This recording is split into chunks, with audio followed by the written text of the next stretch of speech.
जब मैं था तब हरि नहीं, अब हरि हैं मैं नाहीं, सब अधियारा मिट गया, दीपक देखा माय। ओम साई राम मित्रों, आज मैं एक ऐसे व्यक्ति की कहानी बताने वाला हूं जो साईं भक्त थे। और साईं भक्ति उनकी मैंने कहानी तब की मैं बता रहा हूं, चमत्कारिक रूप से उनको क्या लाभ हुआ। और मैं उनके व्यक्तित्व से बहुत प्रभावित था।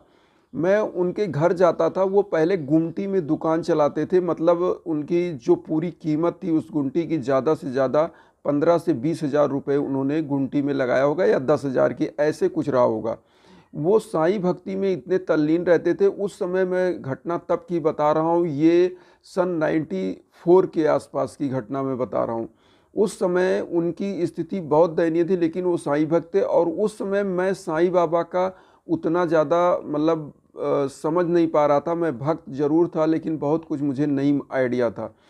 अब उनकी भक्ति का और उनके कर्म का ये पराकाष्ठा रहा कि वो आज उनकी दुकान में आप लोगों को बता दूं, ईश्वर के आशीर्वाद से उनकी दुकान में कम से कम 4-5 नौकर हैं। और उनकी फ़ोटो भी मैं अभी शेयर कर दूंगा, आपको दिखाऊंगा, जायसवाल जी, अरुण जायसवाल जी की। और आज उनके पास 4-5 नौकर, उनका पर डे का टर्नओवर कम से कम 30,000 रुपये होगा पर डे का। और सब बाबा का आशीर्वाद है। और मैं बताऊं, मैं जब उनके घर देखा कि उनका इस तरह से उन्नत हो रहा है, तो कैसे वो बाबा का डेली का पूजा करते हैं, कि उनको इतना ज़बरदस्त चमत्कार हो रहा है। तो मैं उनका दिनचर्या देखना स्टार्ट किया। एक दिन मैं उनके यहाँ रात भी रुका, तो मैंने देखा कि वो कैसे रहते हैं, कैसे बाबा की पूजा करते हैं, क्या पद्धति है। क्योंकि मुझे भी एक बाबा के ललक थी, बाबा की पूजा की और बाबा को मानने की।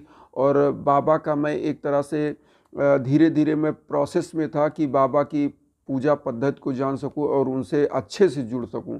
तो मैं उनके घर रुका। मैंने देखा क्या कि हर जगह, हर कदम पर वो केवल बाबा बाबा। वो सुबह उठते थे तो उनके सामने साईं बाबा का एक फ़ोटो होता था, वहाँ दर्शन करते थे, प्रणाम करते थे।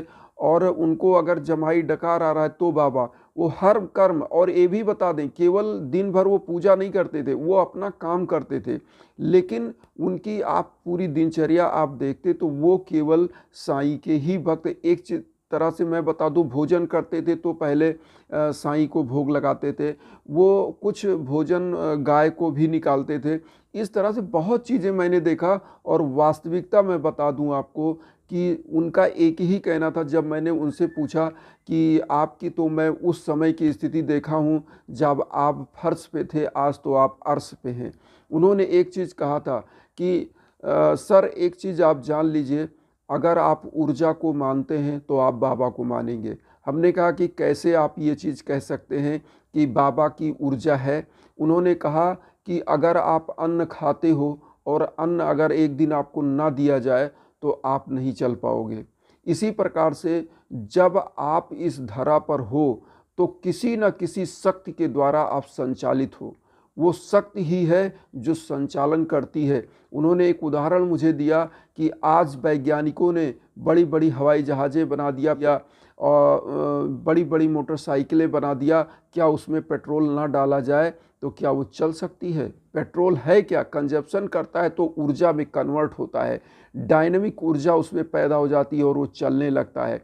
हमने एक उदाहरण दिया कि बाबा रहट लगता है, उसमें हवा लगती है और पानी जो है निकलता है। उन्होंने ये भी कहा कि आप समझ रहे हैं वो वायु क्या है, वो भी एक ऊर्जा है, उसके अंदर एक शक्ति है और उस शक्ति उसको नचाती है, फिर वाटर प्रोपेलर से फिर पानी निकलता है।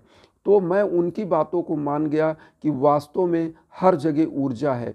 और बाबा क्या कहते हैं, बाबा का 11 वचन आपने पढ़ा होगा, तो मैं बीच की बात बता रहा हूँ उस 11 वचनों का। उन्होंने कहा था, मुझे सदा जीवित ही जानो, अनुभव करो सत्य पहचानो। ऊर्जा की अनुभूति की जा सकती है, ऊर्जा को देखा नहीं जा सकता। ये बात उन जायसवाल जी ने मुझसे कहा और मैं तब से बाबा का भक्त रहा और आज भी हूँ। और मैं आप लोगों को कभी एक चीज़ ज़रूर कहूँगा कि उस ऊर्जा को, मैं आपको बता दूँ, इस प्रकृति में आकर्षण की शक्ति होती है, प्रकृति में आकर्षण की शक्ति होती है और बाबा उसी आकर्षण की शक्ति के द्वारा काम करते हैं। बाबा कहते हैं कि मुझे आप बुला के तो देखो, आप बुलाओ, आप किसी कष्ट में रहो, मैं आऊँगा। बहुत सारे भक्त ये कहते हैं कि मैं बाबा की भक्ति 5 साल, 10 साल, 20 साल से कर रहा हूँ, मेरा मनोकामना नहीं पूरी हो रही है। मैं उन भक्तों से कहूँगा कि जब प्रभु आपको अपना मानता है तो कुछ थोड़ा बहुत कष्ट में आपको रखता है कि आप उसको याद रखिए। वो आपको अपना मानता है, आपको छोड़ना नहीं चाहता कि आप प्रभु प्रभु करें। और जिनको बाबा नहीं मानते, जिनको प्रभु नहीं मानता, उनको अरबपति बना के छोड़ देता है कि जाओ तुम मुझे भूल जाओ। तुमको एक भौतिकता, निर्लिप्तता तो है नहीं, भौतिकता में, लिप्तता में आप मुझे भूले रहो।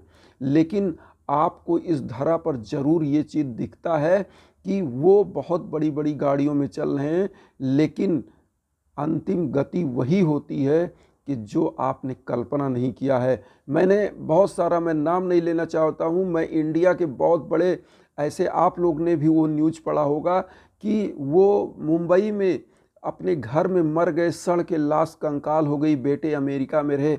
ऐसी धन दौलत से क्या मतलब है? तो मेरा कहने का मतलब है कि हम एक ऐसी प्रभु की दास्ता को स्वीकार करते हैं, ऐसे प्रभु को अपना मालिक और संरक्षक मानते हैं, जो इस धरा पर हमारे साईं हर जगह विद्यमान हैं। आपको मैं बताऊं कि देखिए, ये दिनचर्या आप कैसे रखोगे?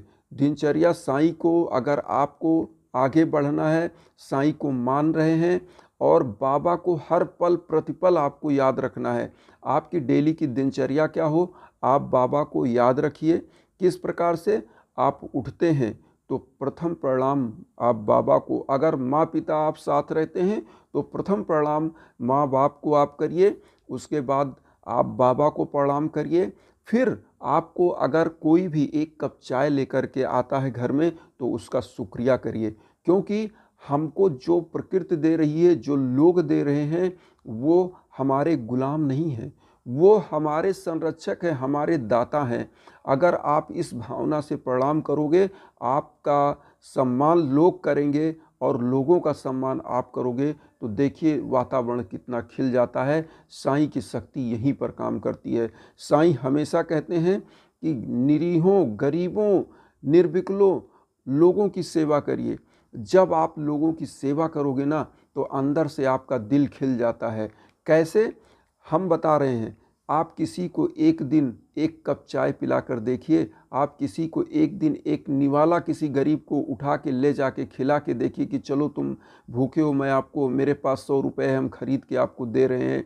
देखिए कितना खुश होता है, कितना आह्लादित होता है। और ये ऊर्जा है क्या? ये आशीर्वाद की ऊर्जा है। आशीर्वाद है क्या? आप अपने माँ बाप पिता का, लोगों का अभिवादन करते हो, प्रणाम करते हो, वो क्या है? वो ऊर्जा है, वो दिखती नहीं है। आप प्रणाम करते हो, वो प्रणाम क्या है? वो प्रणाम ये है कि आपने झुकाया अपना सर और प्रणाम किया, तो एक पॉजिटिव ऊर्जा निकलती है। वो पॉजिटिव ऊर्जा ही साईं है। आपके अंदर अगर साईं है और आप साईं बाबा को मानते हो, तो आप जिसको भी आह्लादित होकर आप अपना आशीर्वाद देते हो, तो बाबा का वो रेज उस व्यक्ति को खिला देता है। और जो बाबा को मानने वाला है, जो जब उनको आप प्रणाम करते हो, तो होता क्या है कि आप खिल जाते हो। इसलिए आप सम्मान करिए, आप एक दूसरे का सम्मान करिए। कोई आपका कर रहा है, आप किसी का करिए, और आप देखेंगे कि आपका व्यक्तित्व निखर गया है। तो बाबा की इसी प्रकार की ऊर्जा है। किसी को प्रणाम कर लेने से आपका झुक नहीं जाते, आप हमेशा फले फूले नजर आते हो। जिस प्रकार प्रकृति में आपने देखा होगा, पेड़ पौधे फलते हैं तो उनकी टहनियाँ झुक जाती हैं। क्यों झुकती हैं? क्योंकि उनमें फल लग चुके हैं। इसी प्रकार जब आपका व्यक्तित्व भरा पूरा हो जाता है, साईं साईं मय हो जाता है, तो आप झुक जाते हो।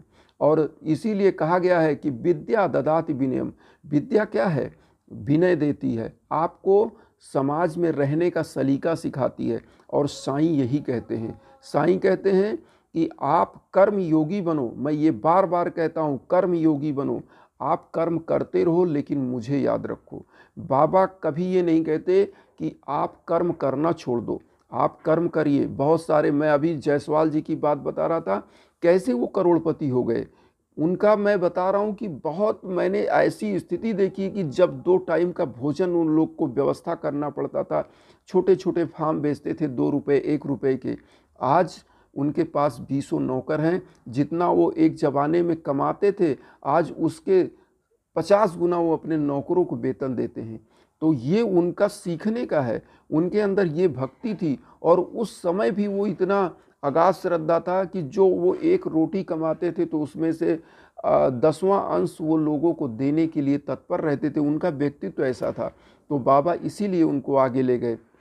इसी प्रकार की एक घटना मैं आपको बताऊं अपने ही परिवार की, कि हम लोगों के यहाँ भी इसी प्रकार की कुछ दिक्कतें थी, लेकिन मेरे मम्मी पापा, मैं आज भी उन्हीं लोगों से प्रभावित रहा और वो लोग हमेशा मदद के लिए तत्पर रहे। आज जो भी चीज़ है हम लोग साईं भक्ति कर रहे हैं और साईं बाबा की इतनी कृपा हो रही है कि मेरी माँ जो दान दक्षिणा हर चीज़ करती हैं, और वो लोगों को अगाध श्रद्धा था। जब हम लोग भी स्थिति थोड़ी डाउन थी और हम लोग बहुत ही एक असमंजस में थे, तो बाबा का ये चमत्कार है, जब आप दया करोगे तो दया निश्चित मिलेगी। प्रकृति में अगर आप जो चीज़ बोओगे वही काटोगे, ये प्रकृति का नियम है। और एक चीज़ और आपको बता दें, जैसा आप सोचोगे, जैसा करोगे, वैसा ही बन जाओगे, ये नियम है। तो कहने का मतलब ये है कि हमेशा दया रखिए, और बाबा यही कहते हैं कि दया ही मूल है, यही धर्म है। तो इसी प्रकार आप लोग अपना जीवन डेली का रखिए, रूटीन रखिए, और निश्चित सदा सुखी और संपन्न होंगे। बाबा का आशीर्वाद आपको प्राप्त होगा। इसी के साथ ओम साई राम, ओम साई राम।